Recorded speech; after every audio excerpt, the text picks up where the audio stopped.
fellow time travelers, and welcome back to the Doctor Who Target Book Club, the podcast in which we undertake the enormous task of discussing in story order all of the Doctor Who novelizations. My name is Tony Whitt, and today we again have our three-person discussion panel, including our so-called expert who's been a Who fan since 1979, that would be me. There's also our intermediate-level casual fan who has seen several episodes but has not previously read any of the books, and this time it's none other than Dalton Hughes. Hello, Dalton. Hello, hello. Hello. And finally, we have the novice fan who has seen little to none of the original series and previously read none of the books, and this time it is the wonderful and glamorous Jenny Ingersoll. Hello, Jenny. Greetings. All right. Today, we're looking at the first published novelization of the third Doctor Who story, Doctor Who and the Edge of Destruction. Without further ado, here are some fast facts. Doctor Who and the Edge of Destruction, written by Nigel Robinson and adapted from the story written by David Whittaker that aired from 2/8/64 to 2/15/64, published by Target Books in 1988. As of this recording in January of 2017, this title is currently out of print, but available as an unabridged audiobook by BBC Audio, 120 pages. Alrighty. Before we get rolling, I actually have a couple stories to tell. One of them is about Nigel Robinson, and one of them is about the story that we're reading the novelization of, The Edge of Destruction. And this first one is a little embarrassing, so bear with me. Back when I was a precocious pre-teenage Doctor Who fan and wannabe writer, I wanted a shot at novelizing some of the stories that had not been novelized by that point, and at that point there were quite a few of them. So I did what any normal 13-year-old kid would do. I wrote to Target Books and I offered my services as a writer. And did you really? I really did. And I, of course, got a rejection letter. But it was a very kindly written one, and you could tell from reading it that it wasn't a form letter, that it was actually written by the then editor of The Range. He'd actually gone to the trouble of, probably dictating a reply and then having a secretary type it up, because it made specific references to things I'd said in my letter about my disappointment, for instance, that Douglas Adams had never adapted any of his own books, stories, I should say. And it very kindly told me that while my offer of becoming a novelizer was appreciated, the then practice was to offer the original writer a chance at writing the novelization, and that barring that, it would be he or one of the other staff writers who would then take on the job. But to this day, it's the sweetest and most heartfelt rejection letter I think I've ever gotten, and that letter was written by none other than Nigel Robinson. Oh my gosh! Cool. Yes, he was the editor of the Target Range at the time, all the way up until 1988, which is part of the reason why he did this one and a few other novelizations. By the time they got around to novelizing this story, they couldn't offer it to David Whittaker because he died in 1980. So, a little bit of a problem getting the original writer to do it there. Normally, their fallback would have been to have Terrence Dicks write the book, but I guess he didn't want to be bothered with it because it was only a two-part story. So it's Nigel Robinson who adapted this weird little story. I'd always heard that the reason that this story was written was that Whittaker, who was the script editor at the time, wrote it because Marco Polo was delayed. And the reason given for that was that the sets were so expensive and elaborate for Marco Polo that the production team needed a two-part story to fill in a gap that would be necessary to get all those sets ready. Wikipedia disagrees. Wikipedia says it was written to fill up a 13-episode run, though you think they'd already planned that ahead of time, if that were the reason. Yeah. But at any rate, David Whittaker wrote this story, the script for this story, in 2 days. Wow. Yeah, which is pretty insane. Yeah. I'm sorry, Dalton, you were going to say? No, I guess I was just going to say, like, you can kind of feel that. Like, it doesn't feel rushed, but you feel like a sense of urgency. Yeah, there's definitely that. You can, if you ever watch the original televised story, you'll see it. They don't introduce any new sets, and in fact, the one big thing in the story that they introduce, the fast return switch, is written on the TARDIS console in felt tip pen. Yeah, so it's kind of ridiculous, but that's the one sign that you have in the story that they were doing this whole story on the cheap. I have a feeling that Nigel Robinson had longer to write the novelization. In fact, there's definite evidence of that. But here's the ironic thing. All 7 episodes of Marco Polo, missing. We no longer have them. We only have audio. Strange. Yes, we only have audio because BBC erased all of the master tapes. And we have off-air telesnaps, but that's all we have. We do have both episodes of Edge of Destruction, though. That was never erased, so that's the irony of the whole thing. But as I'll say when we get to the Marco Polo podcast, probably the best thing that came out of Marco Polo is Edge of Destruction. But we'll go into that in more detail soon. Okay, first impressions. What were you two expecting out of this book? Jenny, let's start with you.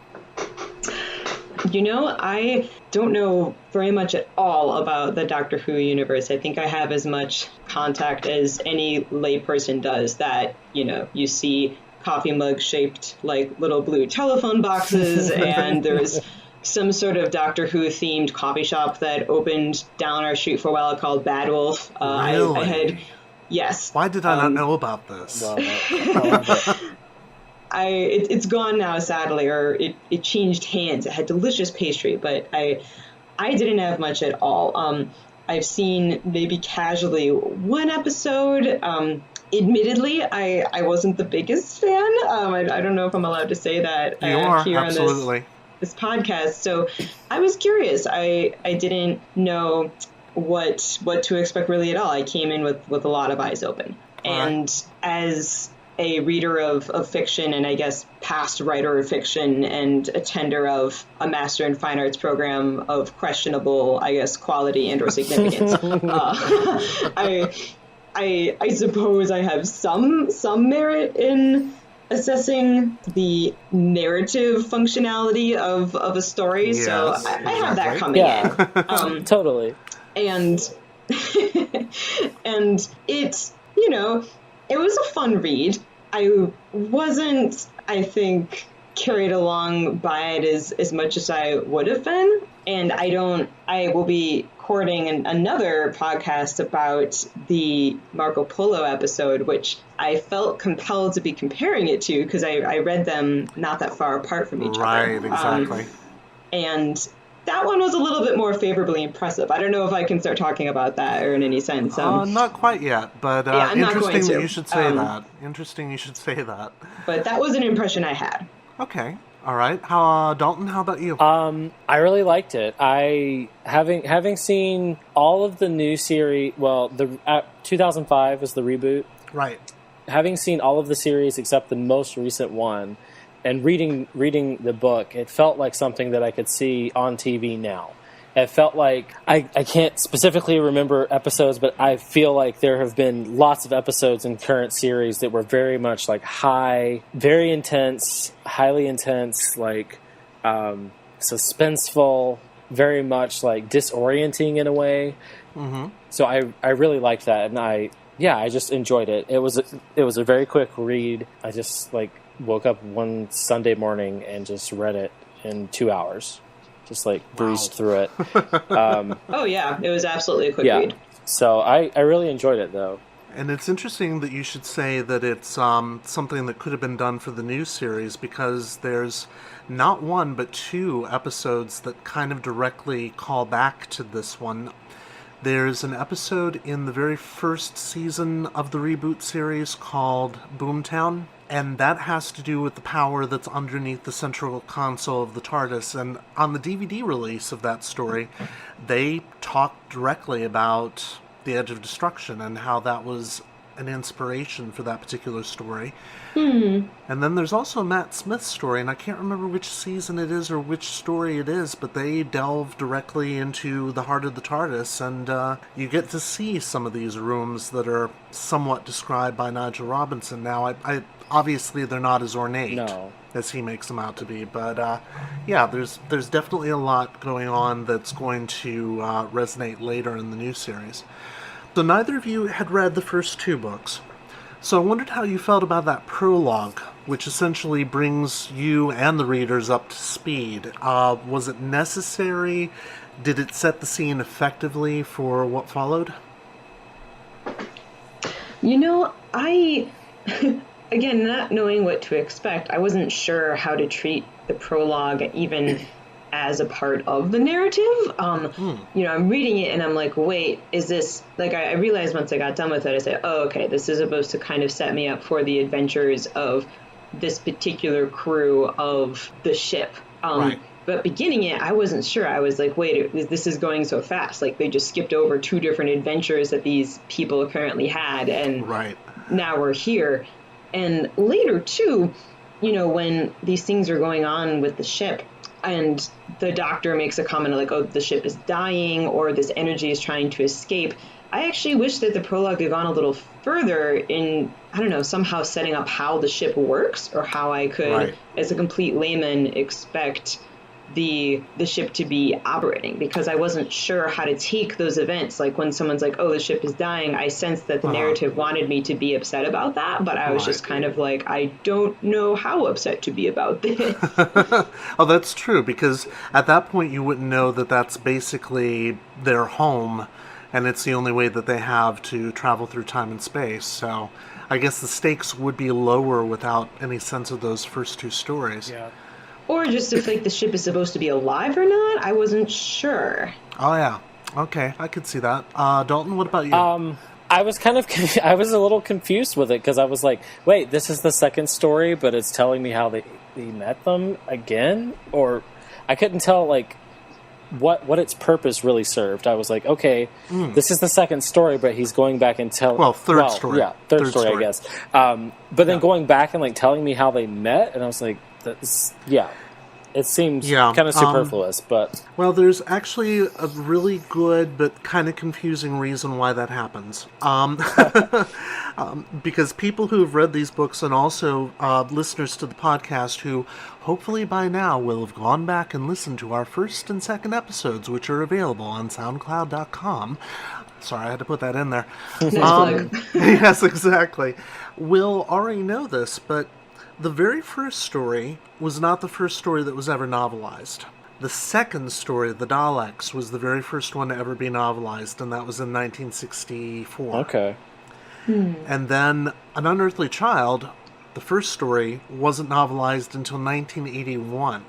And the problem there is that the first writer, David Whitaker, who ironically is the original author of Edge of Destruction, basically had to write a standalone novel, and he had to write the Daleks novel as if fans, or the readers of the book, rather, would not have seen the show, even though they obviously had, would never read any of the other books because there weren't any at that point. So that's the first time that we get a story in which we're told how the Doctor and Susan meet Ian and Barbara. Okay. Then An Unearthly Child tells the actual televised story of how they all met. So the problem there is that you've got these 2 stories that are basically vying for position as the very first meeting of the Doctor, Susan, Ian, and Barbara. So the prologue at the beginning of The Edge of Destruction is trying to recap those first 2 stories and saying, I hope you weren't confused if you read these in order, because... Okay. Yeah. Okay. And unfortunately, it sounds like it may have confused you two because you hadn't read those 2 books. And I was wondering if that would happen. That's exactly why I asked the question, because unless you're a fan of the show, that prologue, well, it is kind of the weirdest little synopsis of 2 stories. In fact, it seems to get one fact wrong. It says something about Barbara almost being left behind on the planet of the Daleks. Yeah. And if any of our listeners will message me on Facebook and tell me what that's about, because I did try to do the research. I couldn't figure out what the hell he was talking about. But it's there in the prologue, so, yeah. Does she not get left on this planet in the other book? Oh, no. Oh, In fact, as I recall, because I had to, rewatch these stories as well as read the novels before doing this, there's nothing in the story or in the novelization to even suggest it. So I'm not quite sure what Robinson's getting at there. So maybe I missed something. I don't know. But, yeah. It does give some needed context for what's coming, because that prologue does set up the tension. Because this book is about nothing if it's not about tension. Yeah. I was going to say, the only reason that I could see if it truly is something that was fabricated for the prologue and didn't happen in the other story, and I mean, not to question your research skills, you probably researched it correctly, is to have leverage against Barbara, since she's kind of one of the main pivots of conflict in the narrative. Yes, and I think that might be it. I think it might be maybe Nigel Robinson introducing a point of conflict that didn't happen in an early story, so that she has more motivation for feeling the way she does during the story, because she has enough already. The Doctor ill-treats her terribly, even in the televised story. It may also be Robinson just using the extra time that he's got. These books, tended to have a fairly hard maximum page count limit of 120 pages. By the time Robinson was writing them, they'd actually gone up to 140. Okay. So rather than having to shoehorn 4 or 6 or even 8 episodes worth of story into a tight little 120 pages, he actually has to expand a two-parter to fit that length. I see. Yeah, there's a great deal here that wasn't in the televised version, but we'll definitely get to that. A few other things. The cover. What do you think of the cover?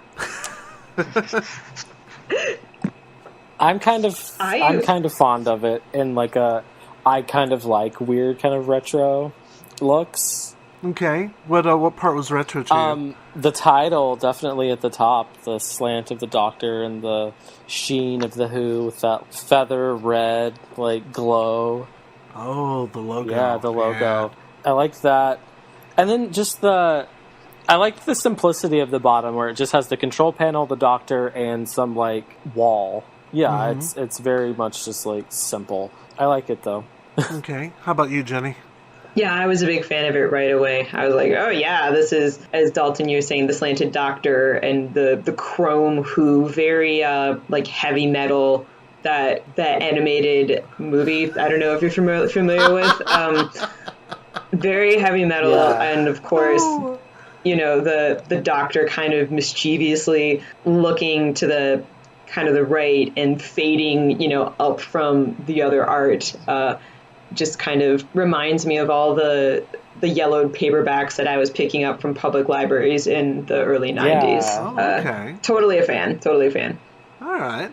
I'm probably the only one here then that doesn't like the logo, mainly because I've never liked the logo. That's the logo that was used from, I think, 87 till the end of the series. In fact, I sometimes think that it's the logo that ended the series, but it was the what first... did you like about it? Oh, God. Well, I guess you have to see it in context, because there's a reason why the logo is on that black background and the rest of it's white, and there's that chopping off hard line. It's because it's the first time that the series ever used computer-generated graphics for the opening sequence. Yeah. And so that logo is computer-generated. Okay. And there was no way for them to actually do... I guess there was no way for them to actually do a typeface until later. Of course, they figured it out, but by then the series was over. And so they had to, I guess, Photoshop that logo in from the title sequence and then do the artwork underneath. So all of these novelizations from about 1987 onward have that weird split. Yeah. And that's... it's just weird seeing that logo for that later era of Doctor Who on such an early story. That being said, I love the painting. I'm assuming it's Andrew Skilleter.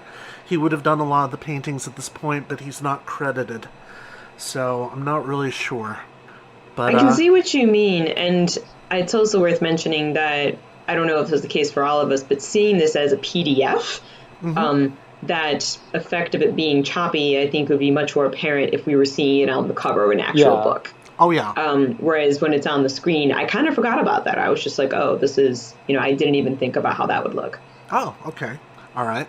Yeah, I could see that. And yeah, just so our listeners know, the panelists generally get PDF copies of the books. I'm looking at a print copy right in front of me, which I will, of course, post a picture of to our Facebook page so you can see it as well. But yeah, there is a definite hard line between those two. And I'm sure our listeners are like, enough about the cover already. Let's talk about the book. So let's talk about the book.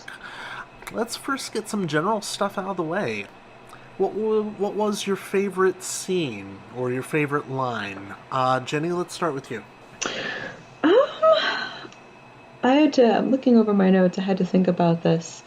I think that I finally liked when the conflict was established sort of for sure. Like all of a sudden, we're thrown into this maelstrom of, oh, there's been some sort of explosion. And right away, too, the way that it's set up where Barbara still thinks that she's in the school. And right. I was like, wait a minute, what's going on? Like, I didn't, because again, I don't have a lot of knowledge about this. So I'm like, well, I'm pretty sure that the TARDIS is like a time machine, but what's going on with, like, how can they be in these two places at once? But then it was like, oh, okay, fine. This is just kind of in her head.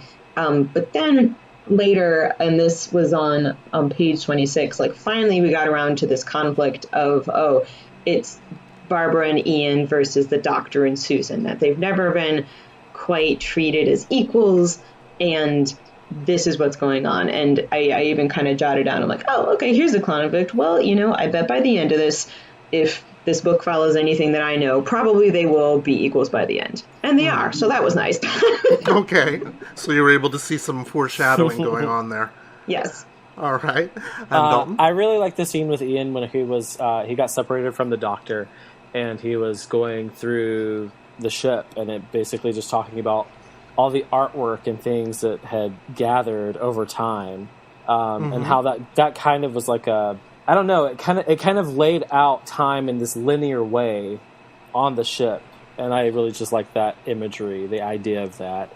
And then later, how it kind of explained how the ship was leading him back to the Doctor. That was really cool, because while reading it, it felt very foreboding, and it felt very like, oh crap, what's going to happen? I don't like this.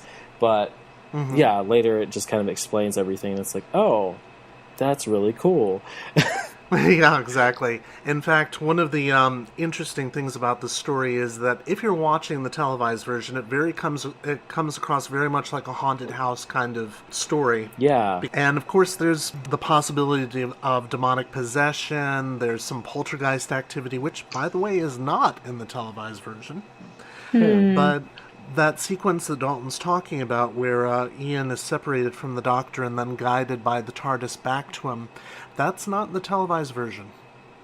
That's one of the bits that Nigel Robinson actually expanded upon. So I'm interested that you like that part, because it really is kind of made whole cloth for the story.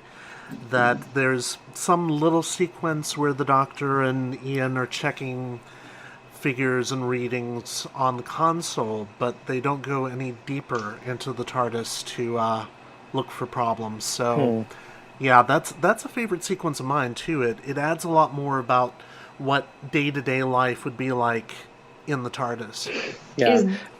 Is the part then where he gets stuck in the room and is like dying of lack of oxygen, is that in the televised version?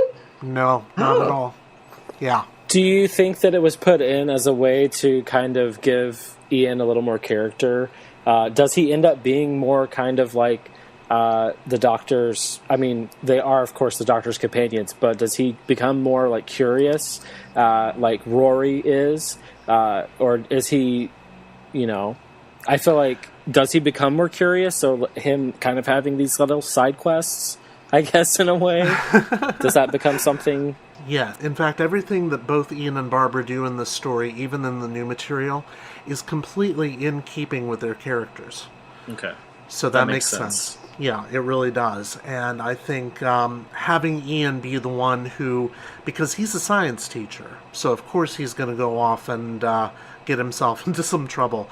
And also suspect that Robinson does that deliberately so that there's more reason for Ian to be tense with the Doctor, and just as Barbara has reason to be tense with Susan later on. Yeah. So I think that may be what's happening there. Let me ask you, who would you say is the most well-drawn character in this book? I think... Assuming you thought they were well-drawn to begin with. I guess, yeah. I guess I appreciated Barbara the most. Okay. She seemed to be the one to be able to keep her head the most, to, take in logically things that were going on, or as the case that she said, well, maybe it's something that's not logical, maybe something else that we need to think about, and yes, that everyone else seemed to, be getting into a tizzy. And I felt that I wish that they had gone into this, that originally she's the one who woke up first. In some way, she seems to be the one who is the most impervious to whatever was going on.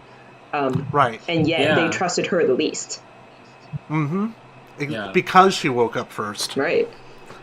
Yeah. Yeah, I liked her the most as well. I really liked, there's the part where she's talking to the Doctor and I think Susan, and she basically is saying, like, hey, we're all in this together. We're all trying to figure this out. You guys are looking at us with just as much confusion and worry and suspicion as we would you. But in the end, we're all in this. So, like, yeah, she really was the one that was trying to think of it logically. And in the end, illogically, she was the one that was trying to just figure it out and help them all, as opposed to being someone that was selfish. Right. Exactly. And I think she really comes off a lot better in this than she has previously in the novelizations, because the first one, in Unearthly Child, it seems like Terrence Dicks doesn't really like her much, because even when he describes her, he says she'd be a lot prettier if she smiled, and it's like, oh, God, dude, you never want to say that about a woman, or anyone. I mean, that's awful. That's just condescending. So yeah. Well, in Marco Polo too, it's like she takes a back seat. All the women do. All they do is cook and then run off and get in trouble. And I was like, shoot, yes. I liked Barbara of this quite a lot. She's very forward. She takes care of herself. I'm glad she didn't open that door and get blasted by ions or whatever it was. Yeah. Which also doesn't happen in the televised version, by the way. Oh, so weird, because these are, I think, the nicest points of tension in the narrative. Yeah, I would agree. Everything that Robinson adds to this is really just good quality. He's very good at giving us character moments that not only forward the narrative, but also seem to be true to what these characters are like. But yeah, in fact, let me see if I can find it in my notes here. I think I even said something along the lines of, I love Robinson's version of Barbara. I really do. Because she gets that, especially towards the end, she gets that lovely long speech in which she says, why are you... Oh, where's the speech? It's on page 60 in our texts. It's 73 in the original book. The longer speech that when she's reading the Doctor the Riot Act about accusing them, she says, what about all that we just went through on Skaro against the Daleks, not just for us, but for you and Susan too, and all because you tricked us into going down to the Dalek city in the first place, accuse us.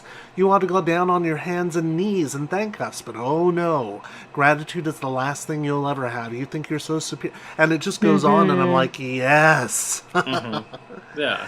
And you get that lovely bit of the Doctor's reaction. The Doctor seemed visibly shaken by Barbara's fierce tirade, and for once seemed at a loss for words, which isn't quite the way he reacts in the televised version, but it's the way he should be reacting. Yeah. But yeah, she's a lot stronger in this. Speaking more about Barbara, some other character touches you liked about her? Anything that stood out to you? Nothing that I can really remember. I just remember her being just like really strong, really outspoken, very empathetic. She really was trying to understand the other people and their situations. Mm-hmm. So yeah, I liked that. Mm-hmm. I think. Yeah, and she. Oh yeah. Sorry, go ahead. The the apology that she asks for from the doctor is actually twofold.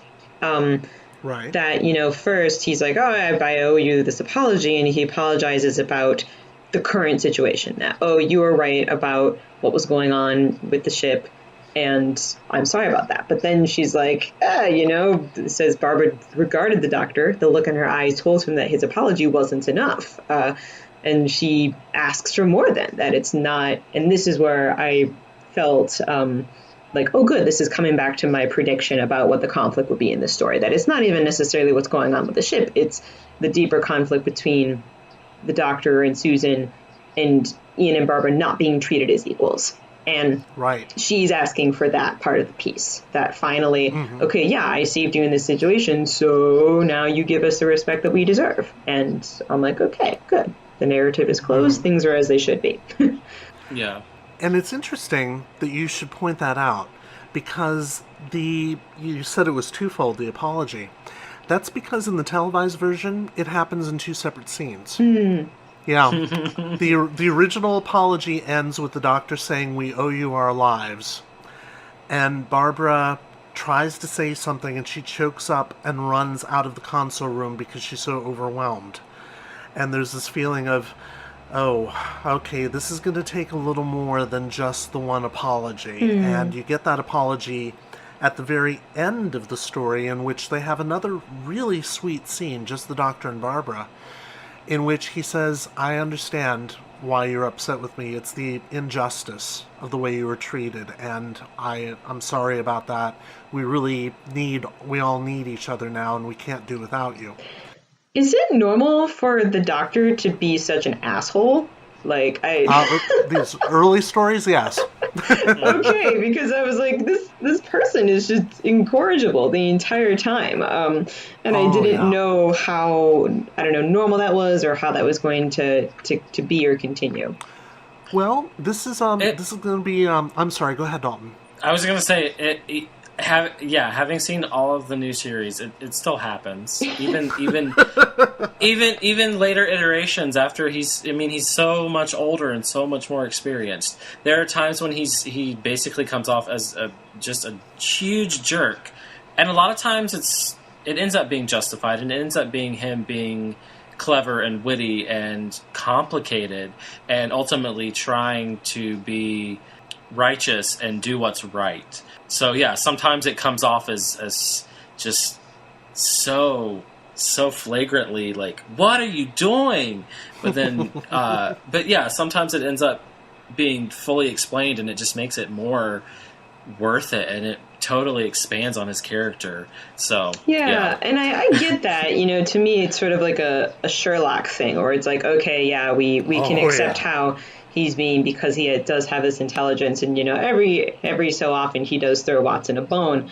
I think that I accepted it more in the Marco Polo story than I did this one. But we'll get to that in that episode.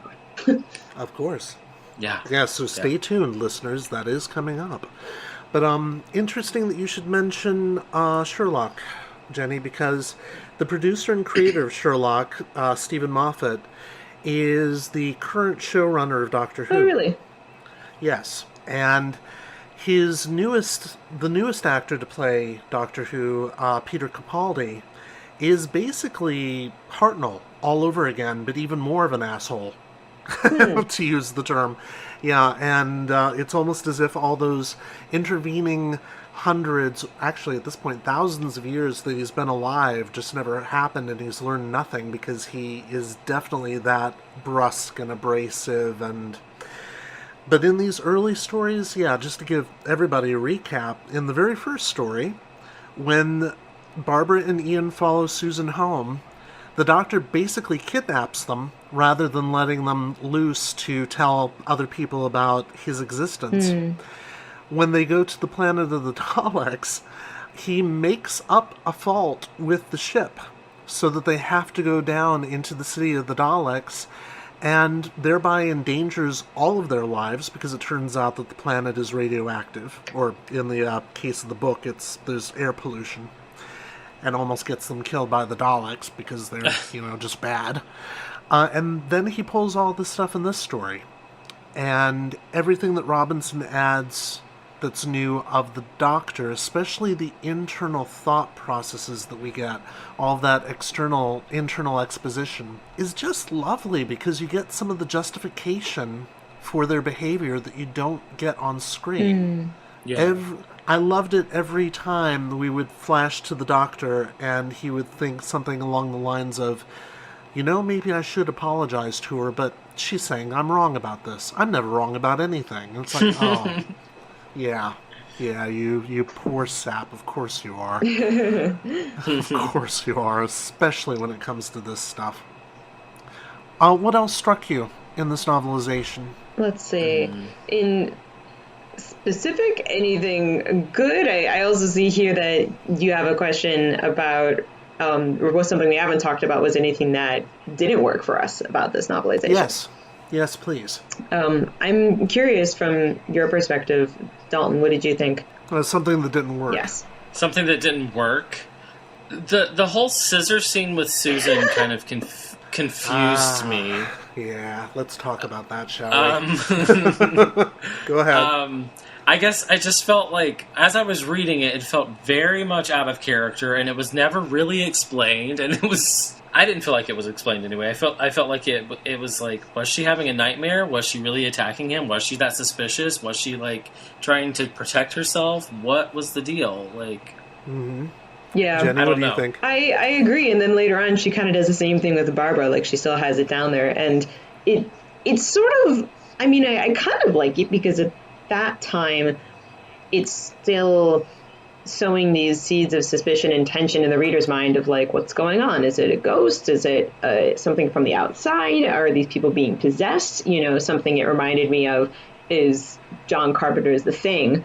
Although it really comes from much earlier, but that particular movie and the kind of claustrophobia, the enclosed spaces, the are we who we really think we are sort of thing. So with those notes, I liked it. But you're right, Dalton, it never gets explained later. And in fact, the moment that you said that, I was like, oh yeah, that's true. It never gets explained.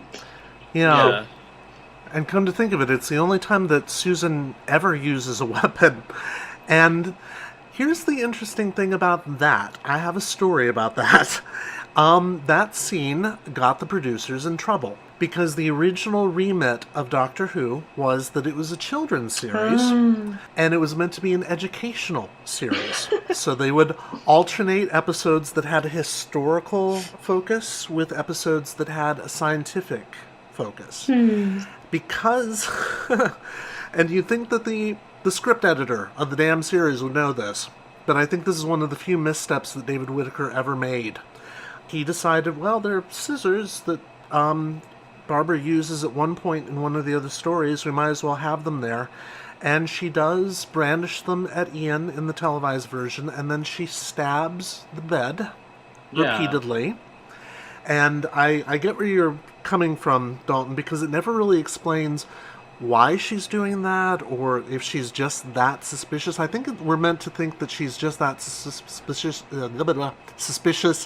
and she's out of her head somewhat, because the TARDIS is affecting she and the Doctor much more than Ian and Barbara, which makes sense, because they're alien and Ian and Barbara aren't. So maybe that's it. But it got them in trouble. The producer got her fingers wrapped over that. She was told by the upper echelons, you cannot, in a children's series, have a main character menace somebody else with scissors or stab anything, because the kids at home will see this and say, oh, let's try this at home when we're play acting this episode. And luckily that didn't happen, but it was one of the first times that the show was ever, did something controversial. That callback that, Jenny, you were talking about, when she does it again with Barbara, that's not really in the televised version. Oh, okay.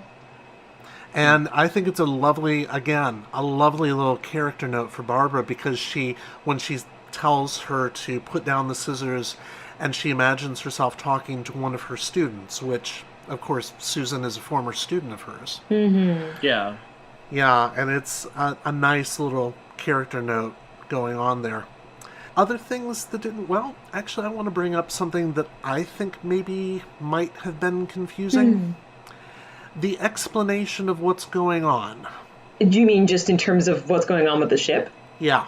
How clear was that for the two of you from what was on the page? Well, I felt from the beginning, and I'm going to refer to my text here actually, that I think from even the back of from the back of this novel, it says, like, what has happened to the TARDIS? I sort of get the point already that I'm like, okay, well, something is going on with the ship itself. Like, the ship is going haywire for some reason. And so through the story, I kind of had that expectation. And I was sort of wondering why the heck it took so long, like, for everyone to figure that out. That, like, right. At some point, I can't remember when I had this idea, but I definitely, throughout most of the story, was like, well, the ship is doing this for itself. And especially, I think when it was starting to send them kind of signals or opening and closing of the doors, I didn't think that was just a ghost. I thought, no, the ship is deliberately leading them around for some reason. Maybe benign, maybe not benign at this point. I don't know. So I knew that, but I was like, why is it taking them so long to figure this out? I don't know. Right. And I think it's because it's so early on in the series and they have no idea that the TARDIS is anything but a machine. This is the first indication that it has any sort of sentience, something that's really going to be developed later on. Dalton, I cut you off. What were you about to say? No, I was going to say, yeah, I noticed that too. Like in the beginning, with the doors opening and, they go towards them and they close, it was very much like, oh, the ship's doing something. And having watched the series, like knowing that the ship is alive and that the ship does do things and protects them and has all of these, gadgets and whistles and all this kind of stuff, being just like, oh, yeah, okay. And then they don't ever really come back to that. They automatically think it's something else. Yeah. It's something else. It's something else. And it's like, but guys, like, the ship is telling you. Like, yeah, exactly. But like you're saying, like, they're not as familiar with it. So looking at it as the Doctor and the stuff that I have seen, the stuff that I'm familiar with, the Doctor's been with the TARDIS for so long. He still doesn't know everything that it does and that it can do, but he understands it a lot better. So yeah, looking at it from that perspective of like, oh, this is still relatively new to him. This is an extremely sophisticated piece of technology that he doesn't really know how to work. I mean, like when you watch the show, a lot of times they just kind of, as he's controlling it, he's just like running around and like hitting buttons and flipping switches and like it's kind of comical, and it's like how does this thing work? But that's kind of the point. It's like he doesn't really know. Yeah, I love the fact that in one of those later episodes of the new series, we discover, as was established in one of the Virgin books, the original novels that were published in the 90s when the show was off the air, that a TARDIS is meant to be piloted by 6 people. Oh. Which is why the console is shaped that way.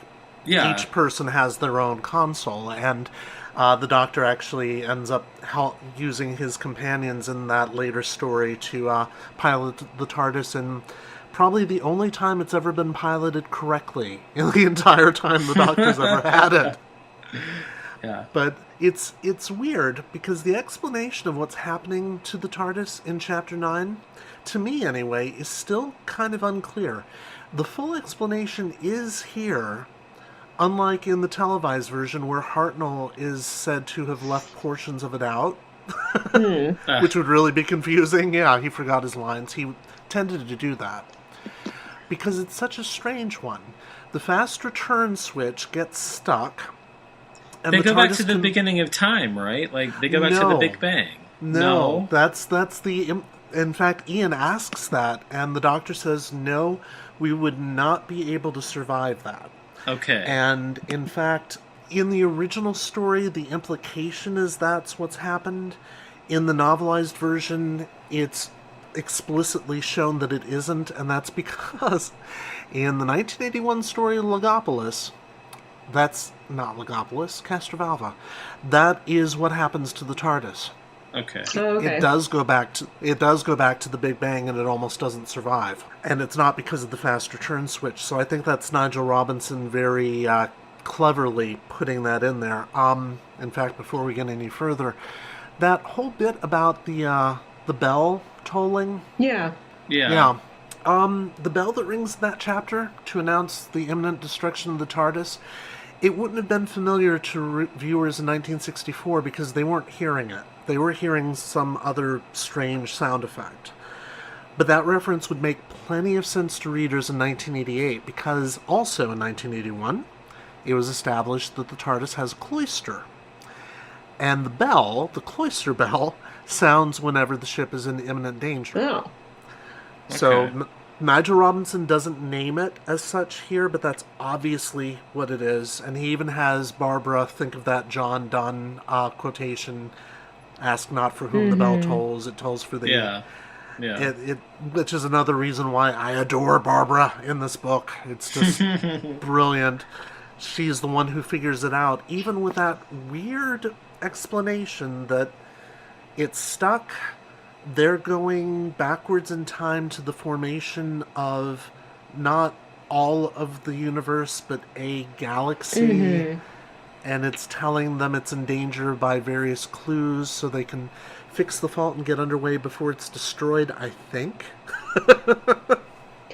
So it's still a bit odd. Yeah, I was like, really? Like that's really all that happened. It, to me, very much it's like and then I woke up kind of ending. It's like, so you pushed a button, and I love his explanation of like, oh, the fault locator couldn't find that it was a fault because it's not a fault, it was just stuck. I'm like, since when is something being stuck not a fault? I also would have thought that the fault locator, I mean, unless the whole ship is just trying to have fun with the crew and maybe strangle Ian from lack of oxygen, is actually like going to tell them, hey guys, this is actually a fault, please don't die.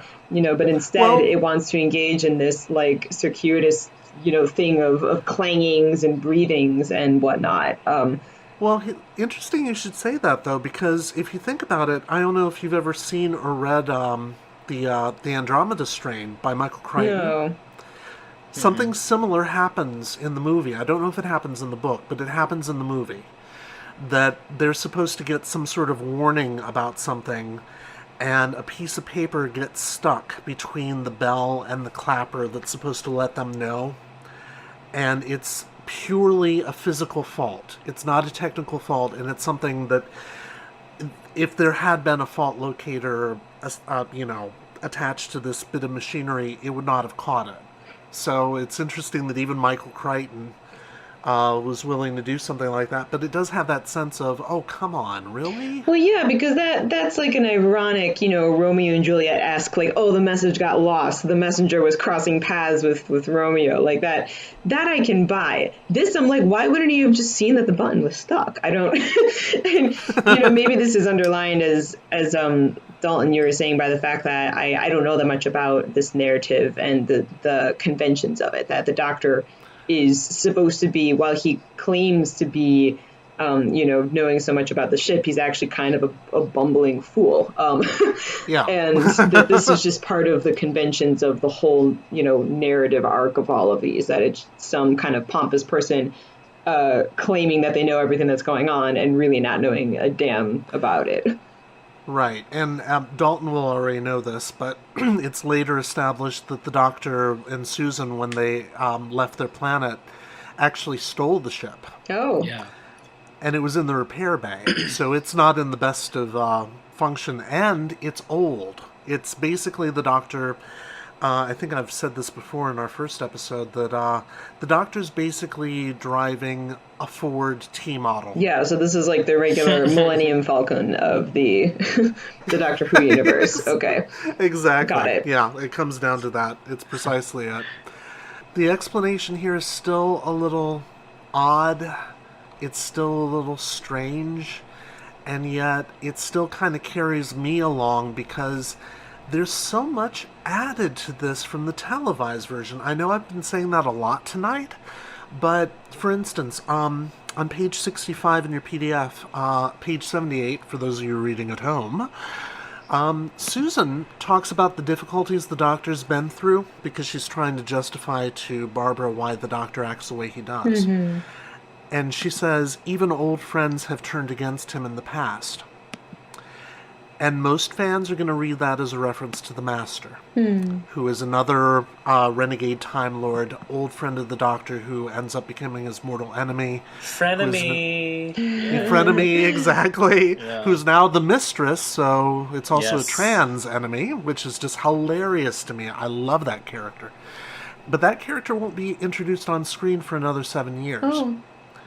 So Robinson is saying, yeah, I know this about the show. Even calling that central column the Time Rotor, it wouldn't be called the Time Rotor until 1981. So it's like, oh, this is great. It adds so much to it. But, yeah, it just makes me squee every time I see little things like that. And I think what I appreciate most when I get to these Hartnell stories that were novelized later in the show's history is that they do interwork that sort of thing to let you know that there's a history behind the show that they may not have been aware of at the time they were writing the story, but the writers are sure aware of it now. It works out really well, I think.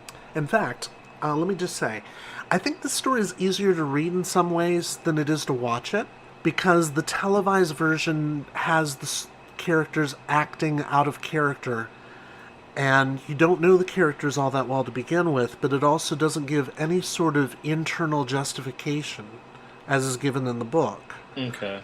Like chapter 5, for instance, gives us Barbara's reaction to Susan using her first name for the first time, which is an odd one because it may not actually be correct. Listeners, anyone willing to do the research that we won't do on that one? Let us know on our Facebook page if this is indeed the first time Susan calls her Barbara, because I'm almost certain it's not. But in the books it is, technically. But that subsequent dialogue between them about how alien they are to each other is just a lovely bit of character development, and I think it's something that Robinson does really well with a book like this. The epilogue and the conclusion. What do you two think of those parts of the book? The epilogue is basically where you get the first half of the apology. Right. Yeah. And then the conclusion is where you get the is the lead into Marco Polo. At least it's supposed to be. Yeah, I was curious about that. Yeah. In fact, we'll have to talk about that in the next episode, because it's very obviously not a seamless transition in any way, shape, or form. No, definitely not. Yeah, I suppose there's an air of, okay, we've put the conflict of us being strangers, all of them being strangers behind us, and now we're going to proceed with these adventures in a more unified way, which you absolutely do see in the Marco Polo. I don't see any trace of tension between Barbara and Ian and the Doctor and Susan at that point, which is sort of nice, because then it allows the narratives to unfold in other areas. Dalton, how about you? Yeah, I feel that. Like, it really feels like this, like you said, is kind of like a character study. It really is kind of like, who are these four people and how are they going to interact with each other? And this kind of like shows that everything they've gone through, including coming to this like point of no return, you could die. They get through it, and now they can just kind of like move on with things. So yeah, it really is just kind of like nice to see that, nice to have that kind of break in a way. Yeah. This seems like more introspective, and then Marco Polo is super extrospective. Extroverted, introspective, and it's extroverted. It's very much this one, like it's internal. It's a lot of thinking. It's a lot of what's going on in people's heads. Yeah, this is very character driven, whereas the other story is very plot driven. Exactly. Oh, I agree. Exactly. And in fact, what I find interesting is that it's almost as if Nigel Robinson intends this book to be a standalone, in the same way that the first two novelizations could be. Yeah. Yeah, because the first novelization actually does lead directly into the Daleks, which is going to be confusing for anybody reading the Daleks after it, because you get a whole huge, big, new introduction. And it's all told from Ian's first-person point of view, as if he's made up the story just to make himself look better. And then you get Edge of Destruction, and you get that prologue that tells you just what you need to know about those previous stories and nothing more. and then does not tell you where they are, where they've landed, just that they are in a much better place and that things are going to be better for all four of them from here on out, which is basically the way things proceed from this point onward. So that makes some sense. Yeah. That definitely makes some sense. In that case, let's talk as we always do.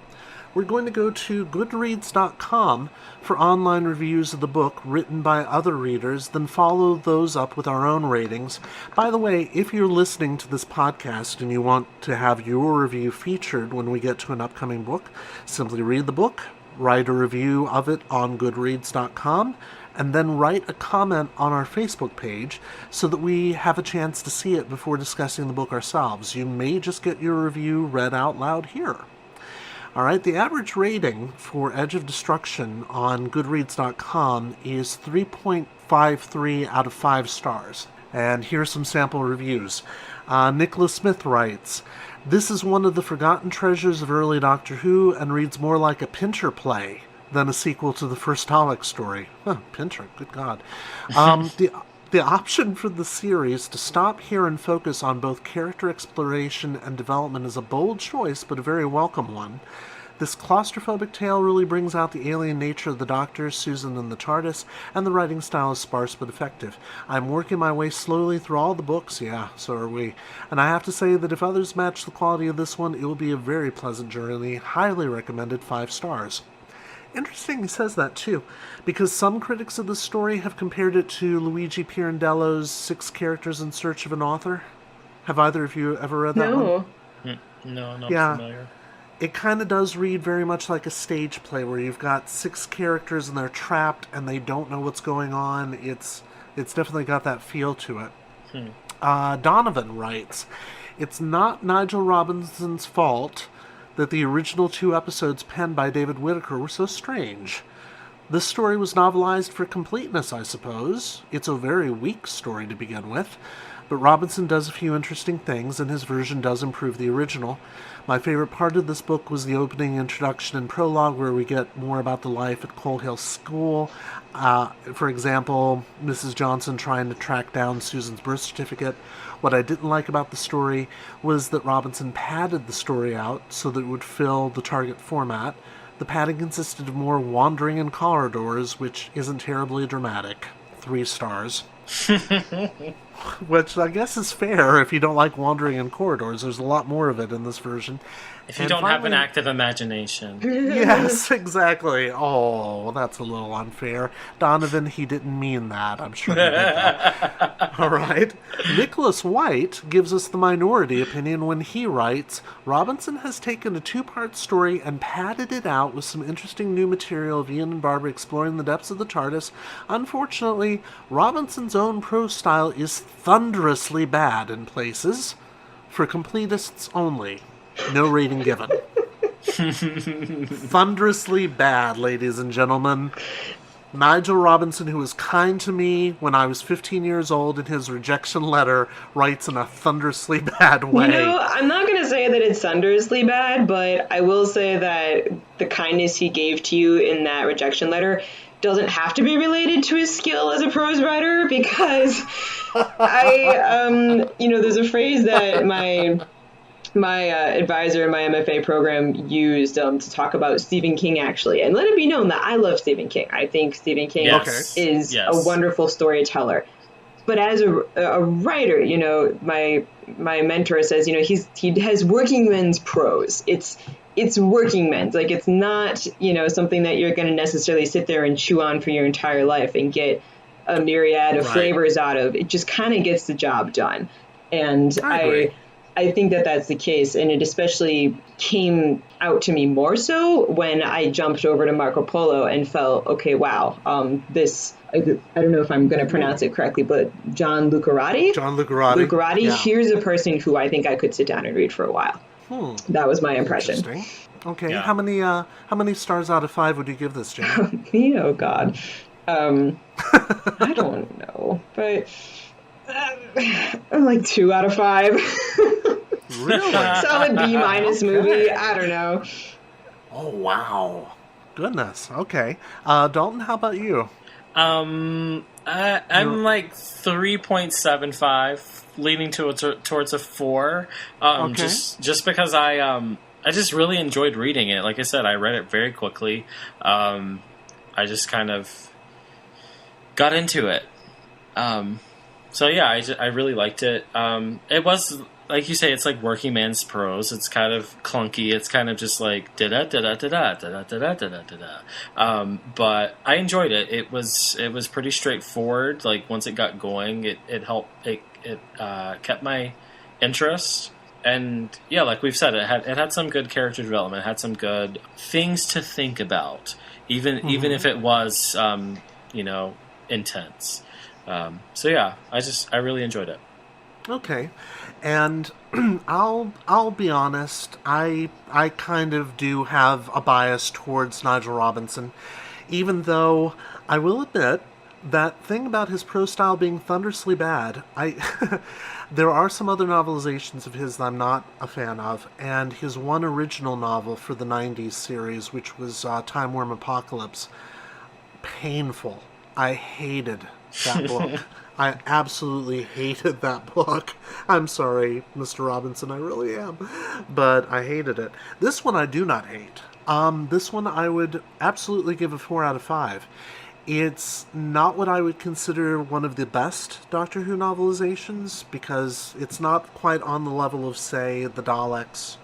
It's not quite on the level of the cave monsters or various other things that we'll be reading later in the series, but it's good. It's really quite good. And if the aim of a novelization is to improve upon the televised story, then I think that mark is definitely hit. Of course, that may be an arbitrary benchmark for me to be putting in front of any of the novelizations.